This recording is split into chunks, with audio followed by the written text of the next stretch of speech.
good afternoon. We're going to get started. Thank you for coming. My name is Jellison. I'm an associate professor in the history department, and I'm also the executive secretary of the Agricultural History Society, which is the second oldest professional historical society in the country. And it's actually housed here in Mississippi State. You know that?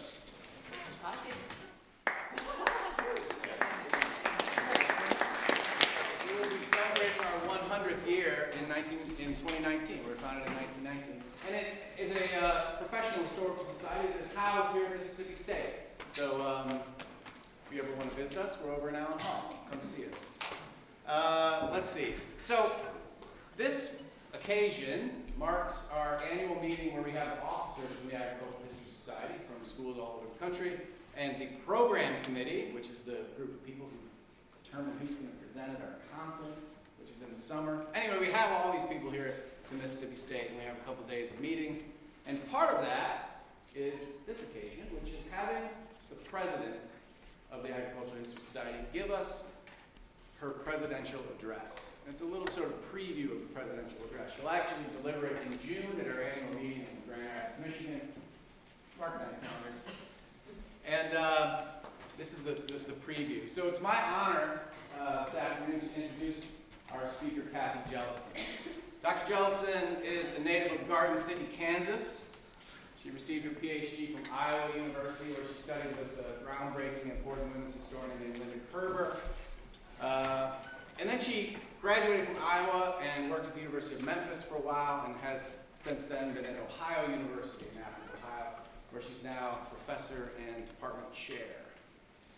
Her first book, entitled To Power, Farm, Women, and Technology, is that the right subtitle? Was really a groundbreaking work and an important work in agricultural history that brought together women's history and technology history together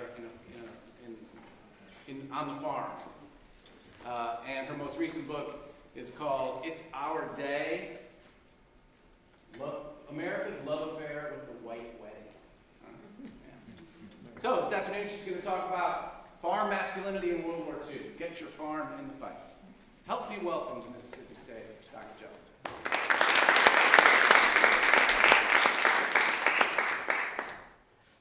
Well, thanks, Jim, for that nice introduction, and thank you to MSU for hosting our meeting here these last couple of days. And I think you could probably guess from what Jim had to tell you about my background is I may currently be president of the Ag History Society, but I'm really a gender historian, and I just happen to sometimes write about gender in a rural or agricultural context. And I'm usually someone who speaks off the cuff with a lot of, I think, very witty asides.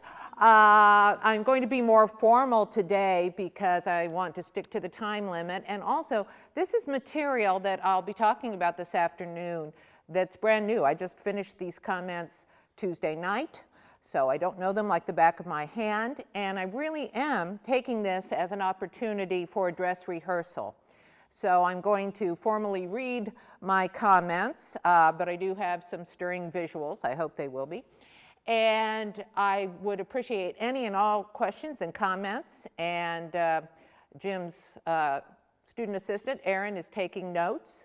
And I really am looking forward to feedback so I can improve this presentation for its official grand opening in June at the Ag History Conference. So here we go. Get your farm in the fight. In January 1941, anticipating the war that would soon come to American shores, President Roosevelt told Congress that the nation must protect and extend around the globe 4 fundamental freedoms: freedom of speech, freedom of religion, freedom from want, and freedom from fear. 4 months earlier, Roosevelt had signed into law the nation's first peacetime military draft in order to ensure the services of the young men who would defend these 4 freedoms. While raising a sufficient military force, however, the Roosevelt administration also needed to maintain a sizable civilian labor force to achieve both freedom from fear through arms manufacturing and freedom from want through increased agricultural production. To meet its war industry needs, the administration turned largely to the nation's so-called hidden army, those civilian adults, particularly women, who were underemployed or not yet participating in the paid labor force. In contrast, at a time when the word farmer was emphatically gendered male, and many farming communities resisted employing inexperienced outside labor, the nation's agricultural sector focused on keeping as many young men as possible on the farm. In other words, at a time when the country needed soldiers, sailors, and Marines, all presumably male, it also needed farmers, also presumably male, and the strategies the nation employed to secure both military personnel and agricultural producers played on a set of common themes regarding American masculinity.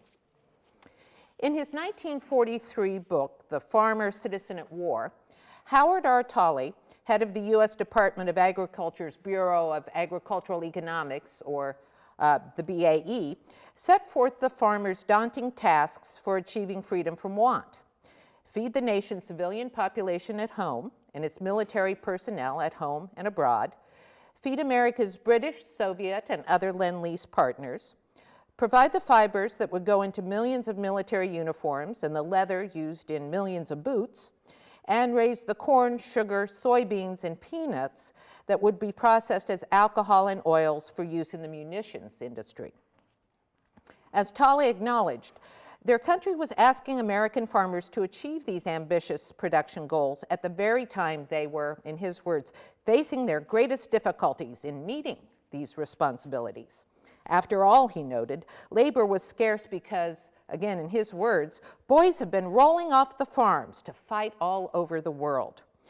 Suggesting that perhaps more farm boys should remain on the farm, Tolley cited the head of the War Manpower Commission as stating that military personnel, war plant workers, and agriculturalists were all equally essential to an American victory. The key to coordinating the efforts of these three pools of labor, Tolley argued, was simply putting the right man in the right spot to lend his full power to the winning of the war. The clear implication was that more men needed to recognize that their right spot was the American farm. Anticipating the important role farmers would play in achieving freedom from want, the Selective Training and Service Act of 1940 had already provided exemptions for military service for young farmers and farm workers who were, in the words of the legislation, necessary to and regularly engaged in agricultural occupation. Rather than being classified as 1A, fit for military service, or 4F, unacceptable for military service, these men were classified as 2C, men necessary to farm labor. Responding to the efforts of farm organization lobbyists and heeding Secretary of Agriculture Claude Wickert's assertion that food would, in Wickert's words, win the war and write the peace, framers of this legislation believed they had forestalled possible wartime agricultural labor shortages. But they were wrong. Following the December 1941 attack on Pearl Harbor, with the nation now waging a real war rather than a theoretical one, keeping young workers on the farm proved more difficult than anticipated. In the initial flush of patriotism and outrage that followed the Japanese attack, thousands of young farm men preempted the draft's deferment system by volunteering for military service. Later, when the armed forces stopped accepting unclassified volunteers and all eligible personnel had to submit to the selective service system, many young farm men still felt duty-bound to pursue military service rather than a deferment. After all, at a time when singer Betty Bonney had a hit record entitled "He's 1A in the Army and He's A1 in My Heart," which was the musical saga of a manly pacifist who abandoned his beliefs to answer Uncle Sam's call, military service remained the preeminent masculine activity. In addition, local draft boards differed significantly in their willingness to grant agricultural deferments. For example, the draft board in one eastern Nebraska community quickly acceded to farmers' demands that young male labor would do more good on the farm than in the service, while another draft board in the area summarily sent all its young farmers to the military, leaving farm wives and daughters to pick up the slack. Under circumstances such as these, the government soon launched an extensive propaganda campaign to convince draft-age men and their communities that they could just as honorably fulfill their obligations of male citizenship by driving a tractor as by driving a tank. Employing the slogan, "Food for Freedom," the nation's propaganda machine, which was centered in the Office of War Information, or OWI, used a variety of strategies to convince farmers that they were now soldiers of the soil. Government-sponsored films made the connection between agricultural production and the war effort explicit in movies with such titles as Food for Freedom, 1941, Farm Battle Lines, 1942, and Food for Fighters, 1943. Partnering with the U.S. Department of Agriculture, Disney Studios explicitly referenced Agriculture Secretary Wickard's famous pronouncement with a 5-minute animated short entitled "Food Will Win the War," 1942. Lots of animated fruits and vegetables in this Hollywood and government co-production. Even films not explicitly focused on agriculture touted the importance of maintaining a robust farm labor force. Shortly before he left his wife, children, and lucrative Hollywood career behind to join the U.S. Navy, movie star Henry Fonda narrated a 1942 public service film whose title said it all: "It's Everybody's War." A co-production of 20th Century Fox and the OWI, Fonda's film depicted men in uniform, but also portrayed civilian Americans engaged in a variety of activities that furthered the war effort. Best known for his 1940 role as downtrodden farm laborer Tom Joad in The Grapes of Wrath, the Nebraska-born Fonda now told the story of an unnamed Midwestern town where local youth cheerfully went out to the farms to help harvest the crops. Unlike the exploited young farm worker he had portrayed only 2 years earlier, the youngsters Fonda described in It's Everybody's War thrived in the fields, as their labor yielded, in the words of the film, food to sustain their friends, neighbors, and brothers fighting overseas. In other words, the farm worker Fonda had once portrayed as downtrodden was as vital to the war effort as the naval officer he was about to become. To persuade young men to serve in the war effort, whether in or out of uniform, government propaganda represented war service not only as an obligation of male citizenship, but as the ultimate expression of masculinity itself. As 2/3 of the male population between the ages of 18 and 34 were headed for military service and the requisite physical exam, the male body was literally scrutinized as never before. The secondary sexual characteristics that supposedly defined the healthy adult male body, a V-shaped torso and significant upper body musculature, now dominated portraits of the wartime male.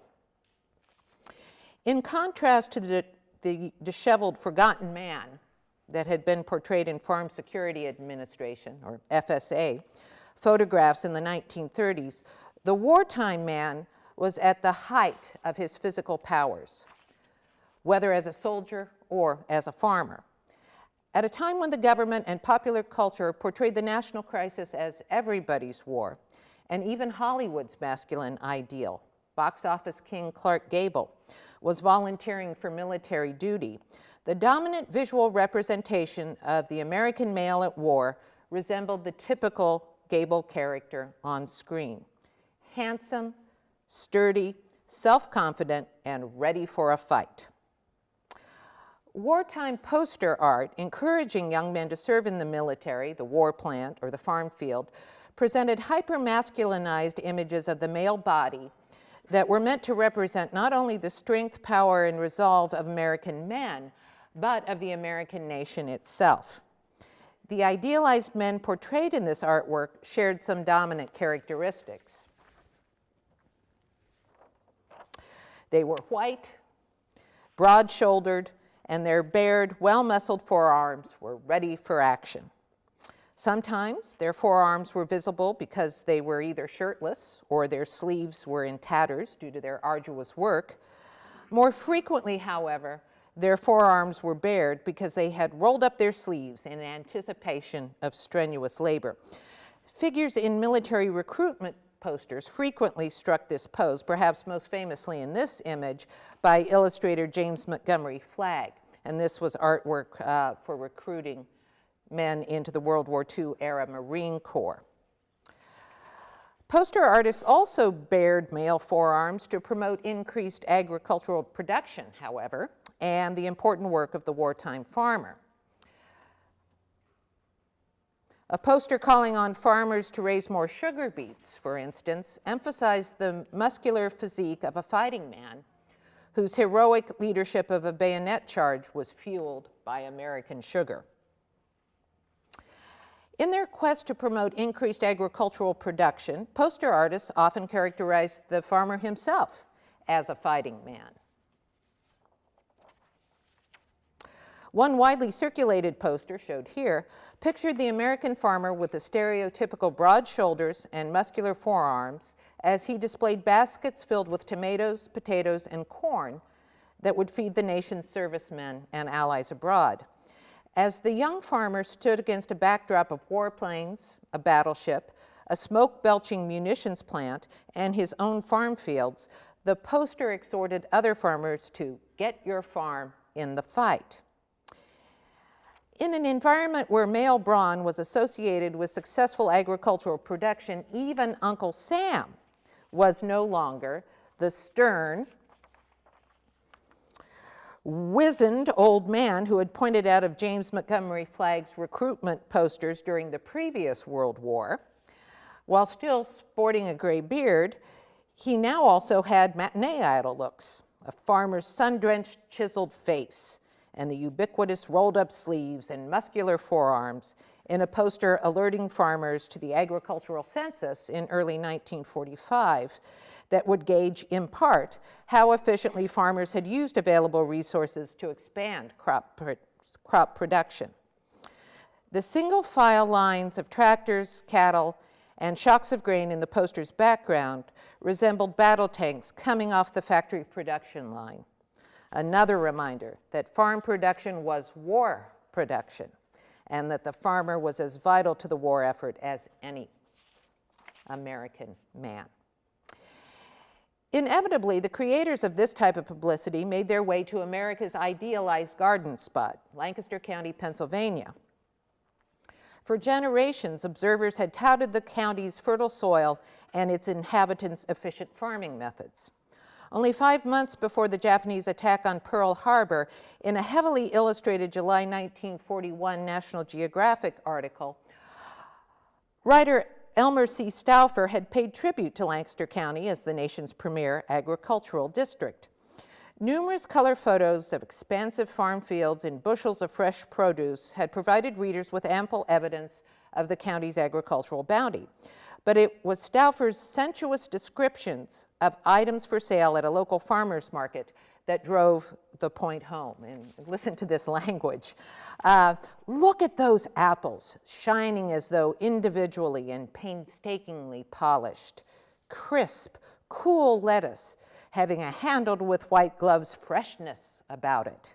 Big tomatoes, red and firm, glistening like clever wax copies.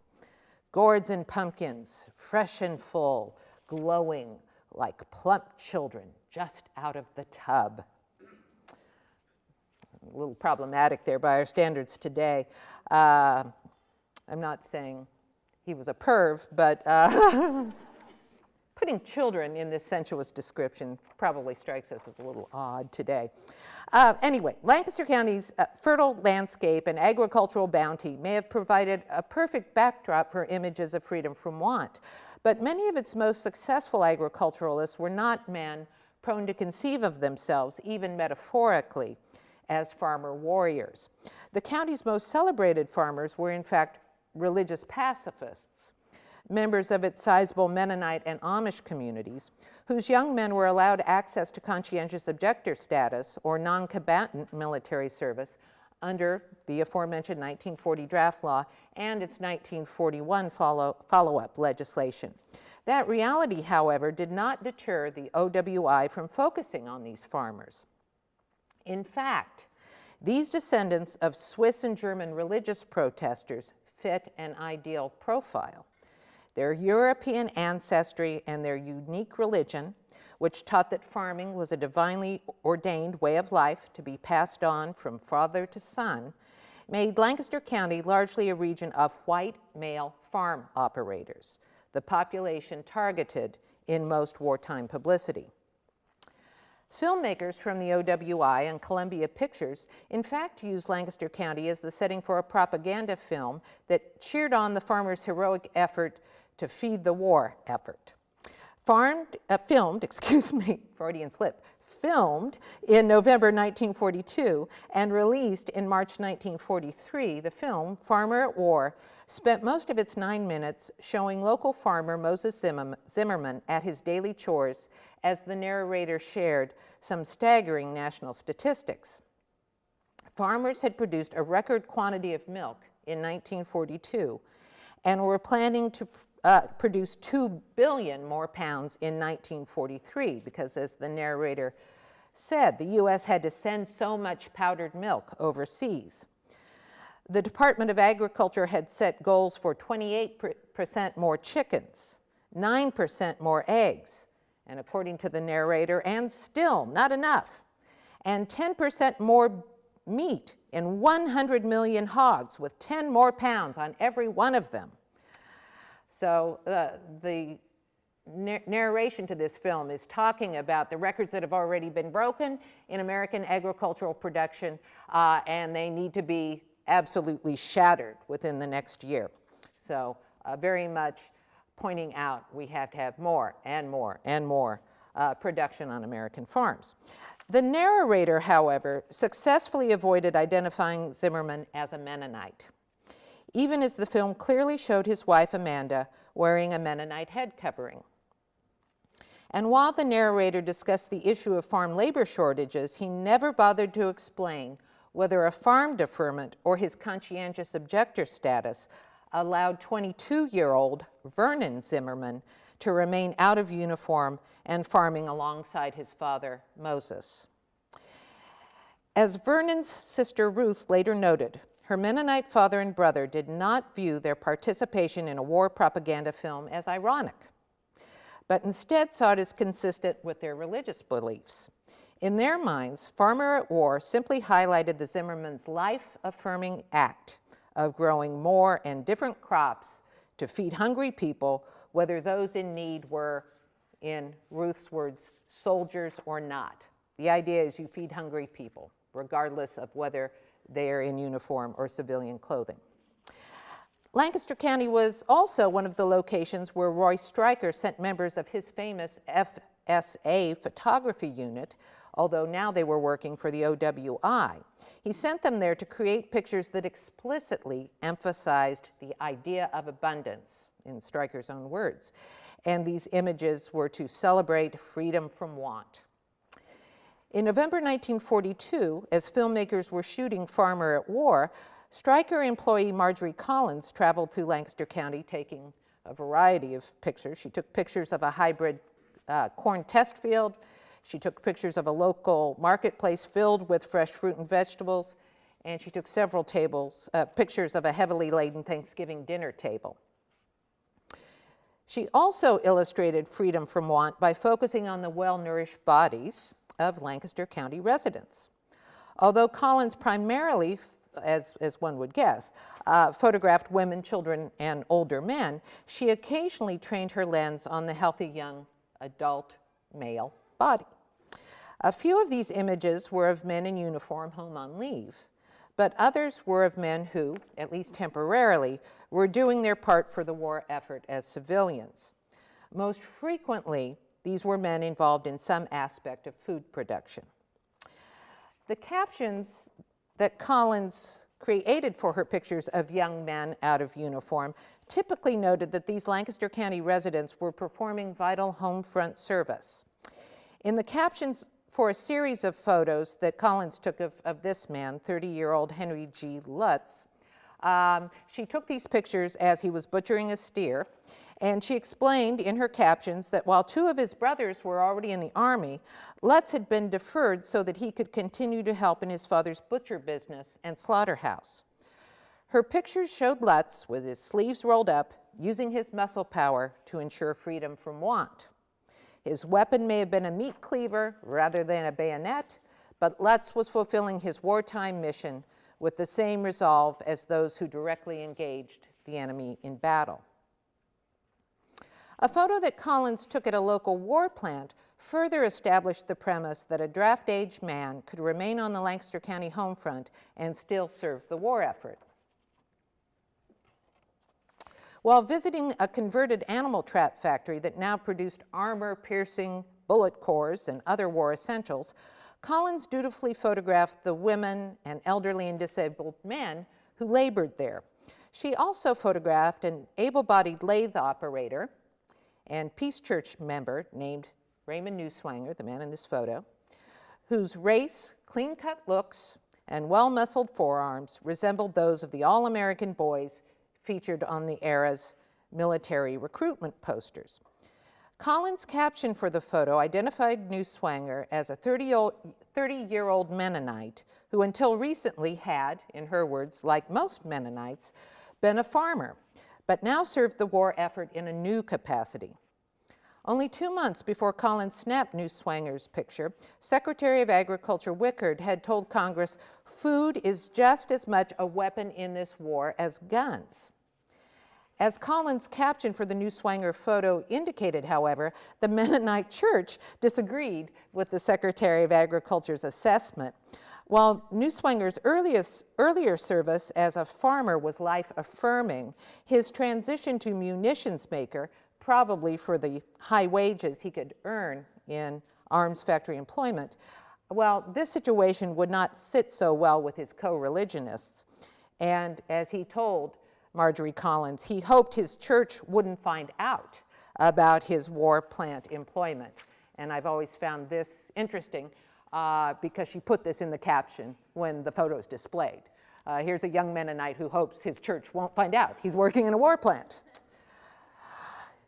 In the end, even with agricultural draft deferments in place, the need for men in the military and the lure of high-wage, off-farm war industry jobs, such as the one that Newswanger's performing here in this photo, siphoned off young farm men at such a rapid rate that agricultural employment dropped by 1 million people during the war.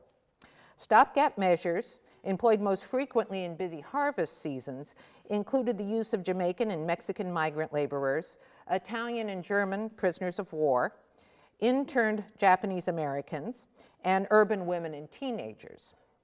Longer-term solutions included the exchange of male labor between neighboring farms and, of course, the expansion of work duties for farm wives, farm daughters, and minor sons. The Young Farmer as Soldier of the Soil campaign produced limited results. Aimed at convincing young farmmen and their families, communities, and draft boards that they could uphold their obligations of male citizenship just as honorably in the farm field as on the battlefield, the campaign did not sufficiently staunch the flow of young men off the farm. Even if the posters, films, and photo displays convinced more young men to accept agricultural deferments, young male labor remained inadequate for the increased production goals of wartime agriculture, necessitating the use of alternative sources of labor such as those I just mentioned. And at a time when popular culture and the government's own propaganda glorified the serviceman as the epitome of young American masculinity, the young farmer inevitably lacked the prestige of the soldier.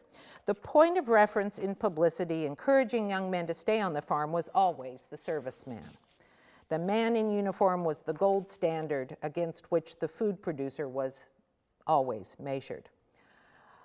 More than half a century after the war ended, for instance, Iowan Richard Young still regretted that because his father had believed him to be the better farmer than his twin brother, Young had remained at home with an agricultural deferment while his brother donned a uniform and left the farm behind. The propaganda, photographs, posters, and films that Richard Young and other Americans viewed might indeed have convinced them that farmers performed a vital service to the country in her hour of need, but farmers would never topple the serviceman from his wartime pedestal. Nevertheless, the campaign did provide an alternative way to perform wartime masculinity. According to most wartime propaganda, the American farmer was a real man, broad-shouldered, well-muscled, and ready for action. While those who took farm deferments might not enjoy the level of prestige and praise accorded the serviceman, they did receive recognition for making a necessary masculine contribution to the war effort. In wartime America, the correct answer to the question, who is a farmer, was obvious. He was a soldier of the soil.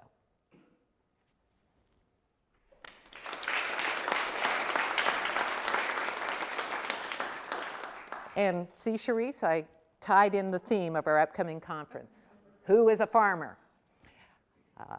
My argument is he was a soldier of the soil here in World War II era America. So I do very much look forward to your comments and questions, because this Boffo performance that you just witnessed, we want it to be even more spectacular come conference time in June. So I really do welcome constructive criticism. Yes, Owen. Yeah, so you mentioned that all of this imagery that you're talking about revolves around whiteness. I'm wondering if it revolves around proprietorship as well. Yes, that's what I think. Yeah, and so, because, I'm thinking of, what I know of, which is, agriculture in the Delta, right? Right. And, planters are arguing that they're the ones that are patriotic, and it's the sharecroppers that, they don't have the same sort of, military national spirit that the planters had. And so I'm wondering if that sort of cleavage that you make between Tom Joad and Who Will Win the War is as neat as your...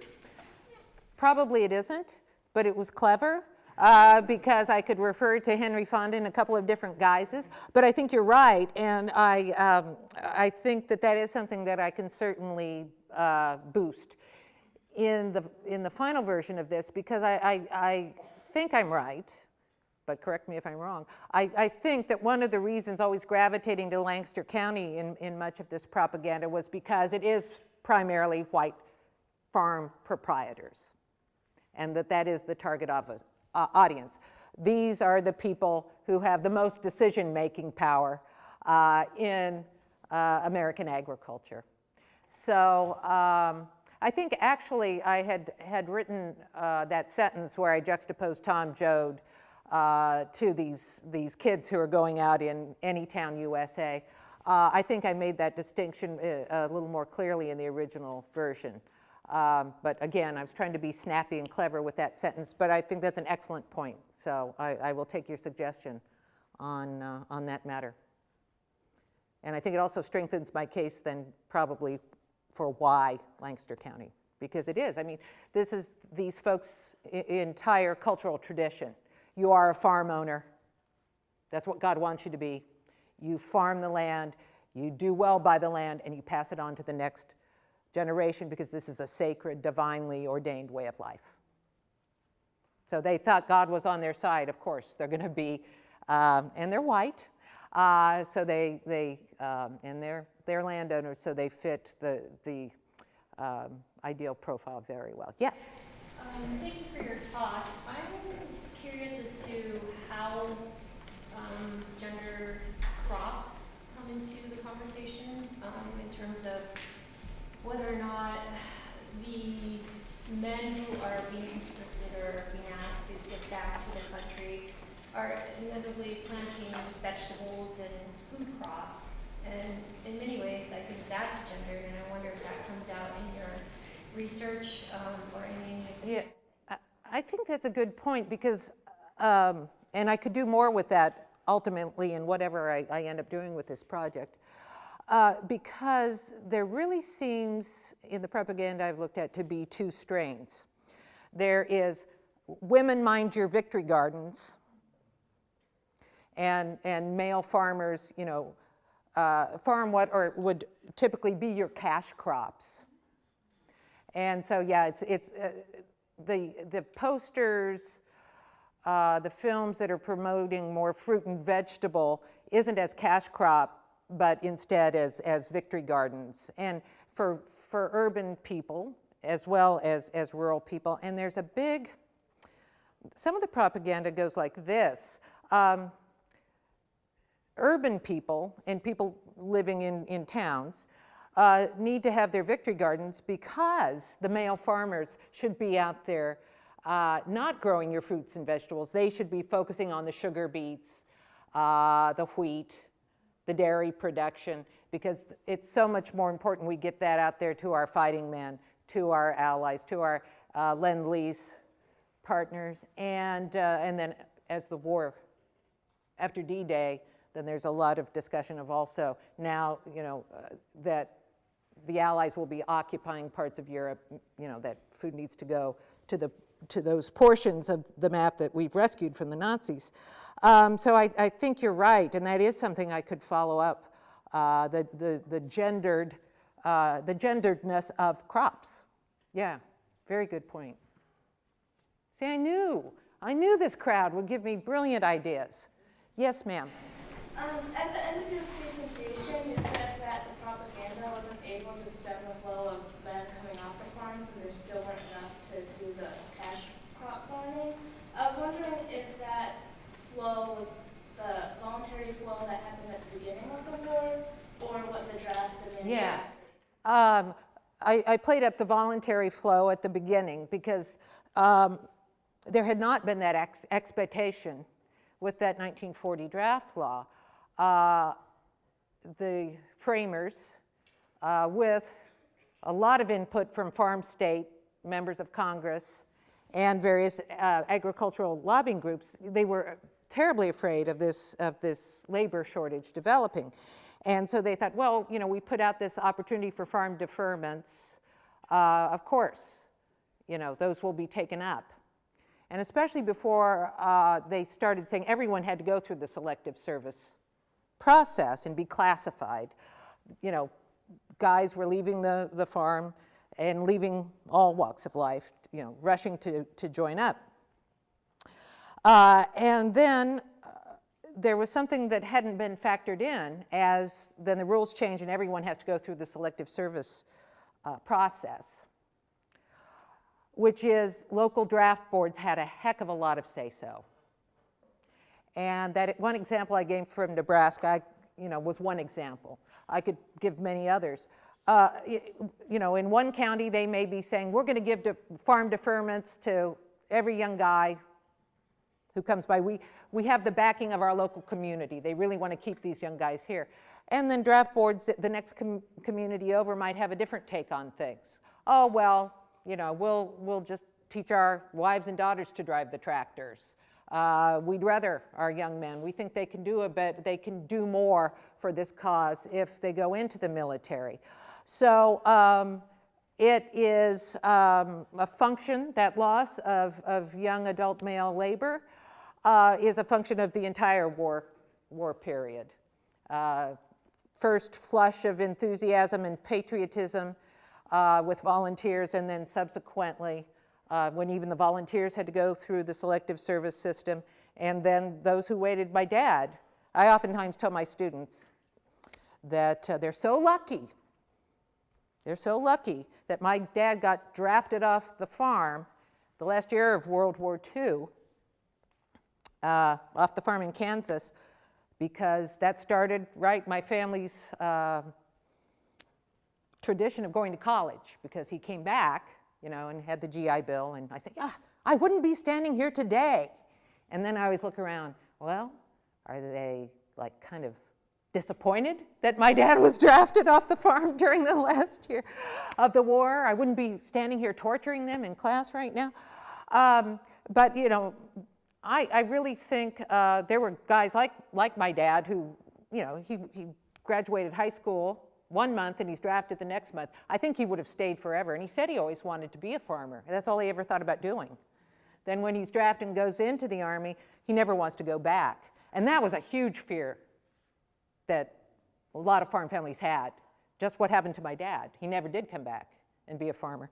So I've gone off on a bit of a tangent there, but so I don't want to give the impression that every young man necessarily was totally gung-ho to go into the military. My dad certainly didn't want to go, but you know, he's drafted as an 18-year-old.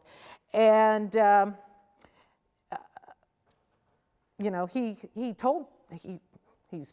been deceased several years, but he said that was a real blow to his rural neighborhood, because he was one of the last guys who knew how to work with horses, because tractors, you know, the transition from horsepower to tractor power.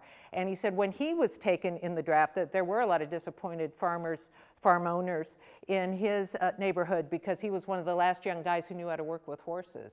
So all these kind of individual local things are going on that, you know, that we probably don't think about that much when we just look at the draft policy on paper. But a lot of local decision making. And a lot of these neighborhoods, really, the farmers would show up at the draft board and say, you can't take this guy. I guess they didn't lobby hard enough with my dad. He's the only guy in the neighborhood who can still plow with horses. Oh, we don't care. Send him into the Army. Yeah, so this was a process throughout the war of taking away young farm men. And it could really vary from community to community how much that impact was felt. Yes, Sterling. This is great. Thanks for a great talk. Oh, thank you. As you were speaking, though, I thought this could have easily been World War I. A lot of the propaganda is so similar. The posters, food will win the war, wheat will win the war. How much was drawn on the experience from 25 years earlier during World War I? Yeah, I think there were lots of attempts that were made. Of course, in my previous research that Jim alluded to in his introduction, that book entitled To Power, if people wonder what's going on here, first of all, my hips really aren't as wide as they may look up here on the stage. A boxy thing is in my pocket because of the young man up there recording me. Anyway, I guess it's okay to stuff this down in my pocket more. Yeah, my book entitled To Power dealt a lot with the World War I and World War II experience regarding women and organizing women as farmers and farm laborers. And I think initially, I know for farm women, and you know, this research is quite new for me, but I'm finding the same pattern, I think, in dealing with young farm men, is that they thought they could learn a lot of lessons from World War I, and we'll do the same kind of things we did then, like we'll organize a women's land army. And you know, we'll do that now in World War II. And past about 1943, I think those attitudes only go the first couple of years that the US is in the war, because the scale that we're talking about here was just so much greater in size, the Second World War effort, than the US role in World War I. And I also think, I mean, not just that we're going to be in this war a lot longer, and there'll be you know, rationing of various food items longer, and we'll be sending some of this overseas, that we had these formal Lend-Lease arrangements, most famously with the Soviets and the British, but in your bailiwick too. In Latin America, there were Lend-Lease agreements. And a lot of the propaganda was about, we have to go beyond. We have to go beyond what we've ever done, because it's not just us. It's not just the US, and it's not just you know, our Europeans we're trying to feed. We are trying to secure the 4 freedoms, not just for us, but for the rest of the world. And so there was this, I see anyway, a lot more emphasis on the global, and that this is, the dimensions of this crisis are so much greater, because we're not just thinking about a small portion of the globe. We're talking about nearly the entire globe, and especially, and this continues into the Cold War era too, we've got to show what a great way of life we have with our 4 freedoms by first outproducing the Nazis, who used similar propaganda. You would see like tractors, bursting through the Allied lines and some of the, farm tractors bursting through the Allied lines in some of the Nazi propaganda. And then in the Cold War era, the same kind of thing, that, our American way of agriculture is superior to the Soviet. In the post-war era, I see a continuation of a lot of these themes, but of course you don't have the same scale. And you no longer have this idea that it's everybody's war. It's going to be the farm sector. You're not going to try to get all these other people involved. So anyway, back to answering your question. I think initially they were trying to take some cues from World War I, but then expanded, and really, I see much more language and visuals that deal with this as a global enterprise, if you will. Great questions everyone has. Yes? I actually have two questions. They're still not related. So the first one is, I know propaganda came out for women in the war. Did any propaganda come out, for women to go into farming? Yes. And then second of all, did more women go into war or into farming? Oh, okay. How does that relate to each other? Okay. Well, what I see, and this goes back to Owen's question, when it came to farm operators, there was actually a strong preference that any expansion of female labor be their own family members. They didn't want, like a land army woman coming from the city and coming out and being unfamiliar with, how to run a tractor, or not respecting the ways of agriculture, American agriculture, and not respecting the financial investment in expensive farm equipment. I saw this over and over again. We don't want some green city girl coming out here and messing around with our expensive equipment. If we are going to expand women's participation in cash crop production, it's going to be our own wives and daughters. And so most of the propaganda, now there was an attempt to organize a women's land army, which would take women out of more urban areas and take them out to the farm fields.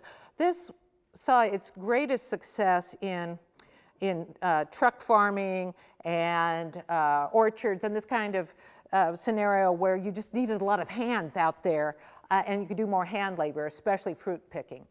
And so, you don't need much training. Someone from Brooklyn, New York can come out and pick a few apples. We're okay with that. But when it came to corn belt and wheat belt farming, we want our, quote, our own women doing that kind of work.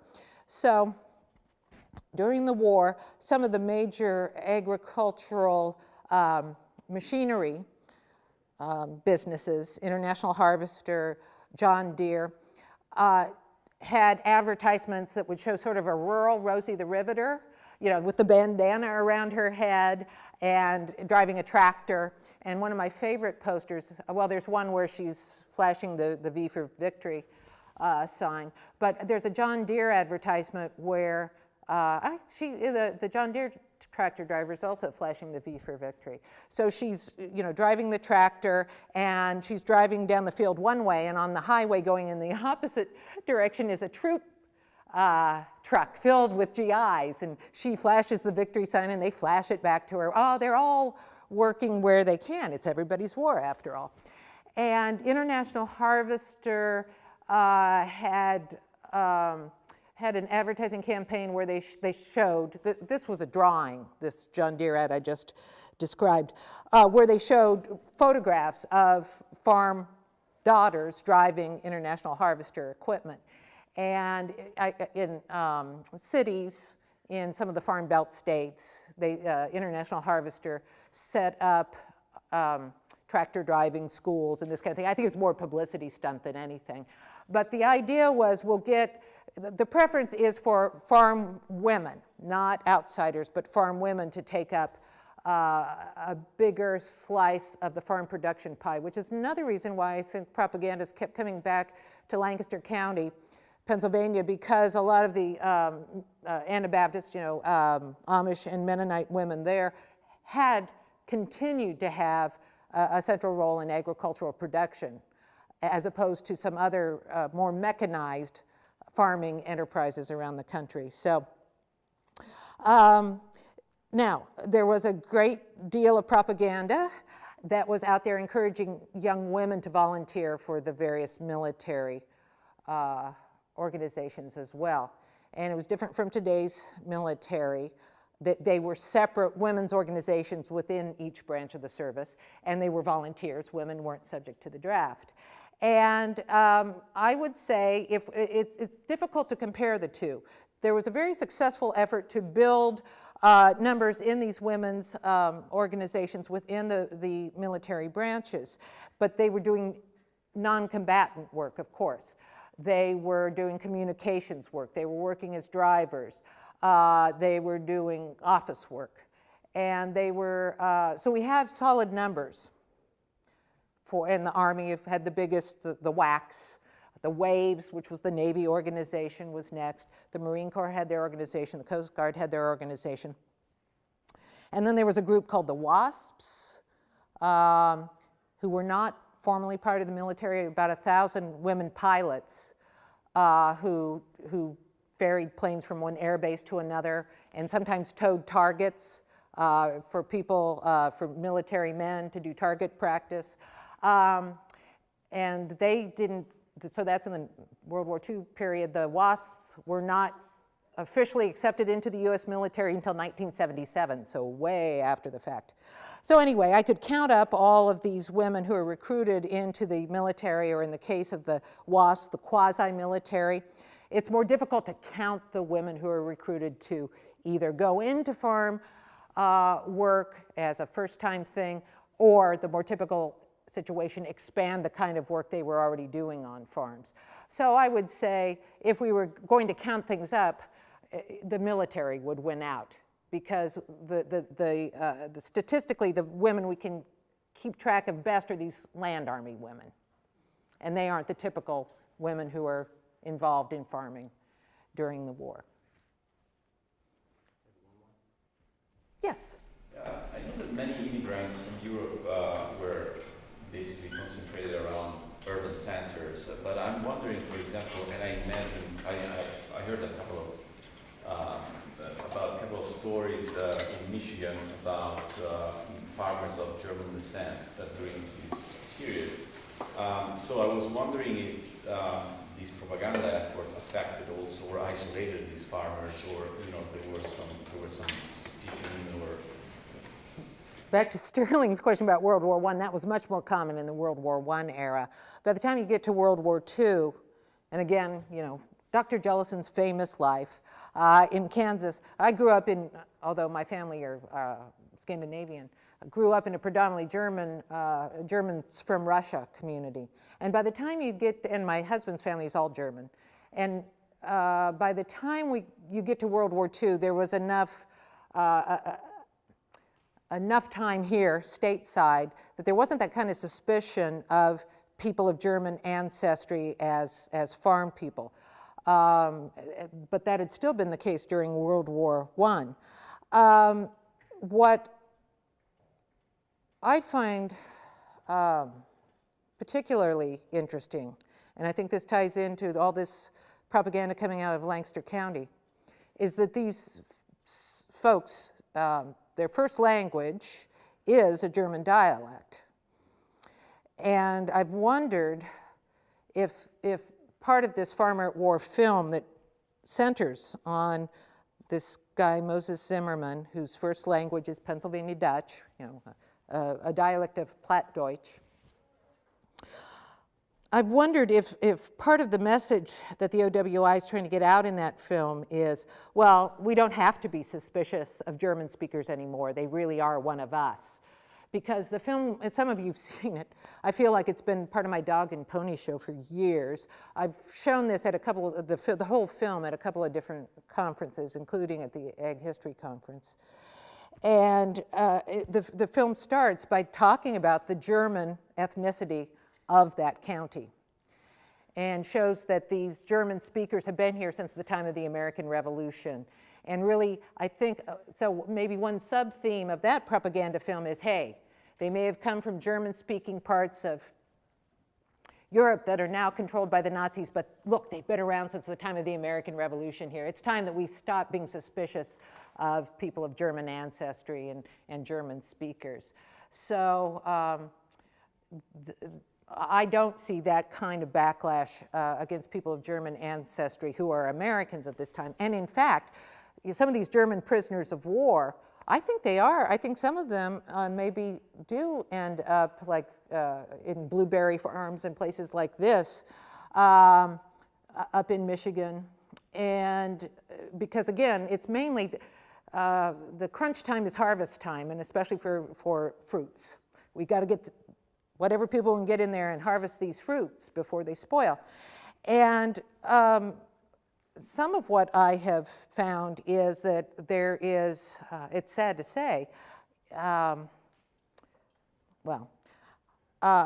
there is almost some camaraderie between German Americans and German prisoners of war, including some discussion back and forth in the German language. And well, the sad part is there's all kinds of recorded instances where the German prisoners of war who are brought in to do fruit harvesting are treated with much greater respect than, say, the Japanese American internees who are brought in to do the same thing, or the Mexican or Jamaican laborers who are brought in. So there's all kinds of race and ethnicity stuff going on here too that I barely scratched the surface of. There is a film that showcases a black sharecropper called Henry Brown, Farmer, and he's a sharecropper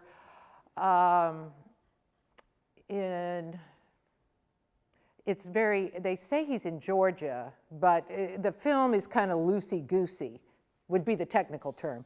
Loosey-goosey, whether he's really, they say he's in Georgia, but sometimes he seems to be in Alabama because he goes to visit his son who is with his mule cart, who's a Tuskegee Airman. And so that seems like there was some poetic license there. But anyway, so it's not that people of color were totally ignored in this kind of agricultural World War II propaganda, but it was few and far between, and I think with that Henry Brown Farmer film, it was about, black farmers, African-American farmers have to do their part too, but look how extraordinary this guy is.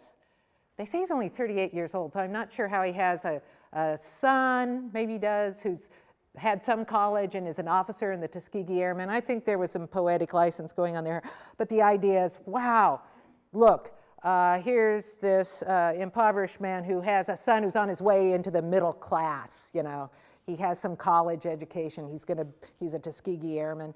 So it was all, when African-American agriculturalists were focused on in particularly, it was stories like that that are sort of out of the mainstream, that are played up and I think at least partially fictionalized. But it was very predominantly images of white folks, yeah. Thank you. You've given me great ideas and questions.